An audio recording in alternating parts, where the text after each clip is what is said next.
Kisah nyata, kebiasaan sholat tahajud dampaknya sangat luar biasa untuk kehidupan. Kebiasaan Rasulullah Shallallahu Alaihi Wasallam melaksanakan sholat tahajud dapat dijadikan dasar hukum bahwa sholat tahajud adalah sunnah yang dikerjakan setelah tidur beberapa saat di malam hari, kemudian bangun saat pertengahan malam hari. Sholat tahajud adalah waktu untuk berkomunikasi kepada Allah, di mana umat muslim dapat mencurahkan segala isi hati dan memohon pertolongan kepada Allah. Kedekatan antara Allah dan orang yang sholat tahajud niscaya dapat membuat hati dan pikiran menjadi lebih tenang dalam menghadapi kehidupan yang dinamis ini.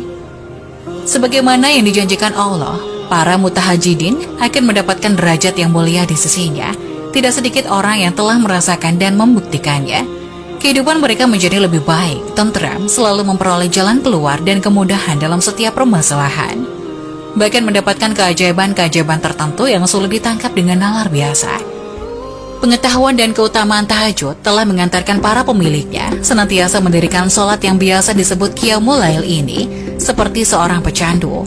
Seperti halnya Rasulullah Shallallahu Alaihi Wasallam yang tidak pernah meninggalkan sholat tahajud dalam kondisi dan situasi apapun.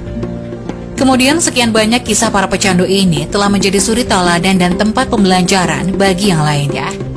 Bahkan sebagian dari kita telah berkonsultasi kepada pecandu tahajud karena didera masalah berat, lalu solusi yang diberikannya ternyata hanya dengan mendirikan sholat tahajud ini.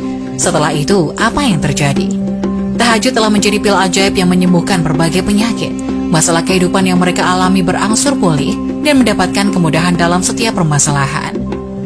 Kesombongan terhadap Allah kini mulai mencair. Mereka lebih meyakini secara hak atas syariat dan janji Allah Subhanahu wa Ta'ala. Ada kisah dari seorang syah yang ingin melakukan perjalanan dari Kairo untuk kembali ke Arab. Sebelum melakukan perjalanan tersebut, ia ingin mampir ke salah satu masjid di Kairo, tempat ia melakukan ceramah di hari sebelumnya. Setibanya jam 2 malam, syah itu menemukan orang di mihrab sujud sambil menangis. Dia merengek kepada Allah dalam sujudnya, sampai syah itu berkata, "Ya Allah, kabulkanlah permintaan orang ini." Walaupun dia belum mengetahui apa yang diminta oleh orang tersebut. Selesai sholat, syah itu mendekatinya dan berkata, "Masya Allah, doa apa ini? Luar biasa. Doa yang diikuti tangisan di sepertiga malam menjelang subuh. Allah turun ke langit bumi, mengabulkan ini." Kemudian orang tersebut menjawab, "Demi Allah syekh, istri saya sekarang sedang dirawat di rumah sakit. Saya harus membayar 14.500 pound Mesir. Kalau tidak, istri saya tidak bisa dioperasi." Syekh itu pun menyuruh orang tersebut untuk tetap melanjutkan doa dan menikmati sujudnya, karena Allah tidak akan menyia-nyiakan orang yang ikhlas meminta kepadanya. Sampai di waktu subuh, seorang pengurus masjid menyuruh syekh itu untuk menjadi imam.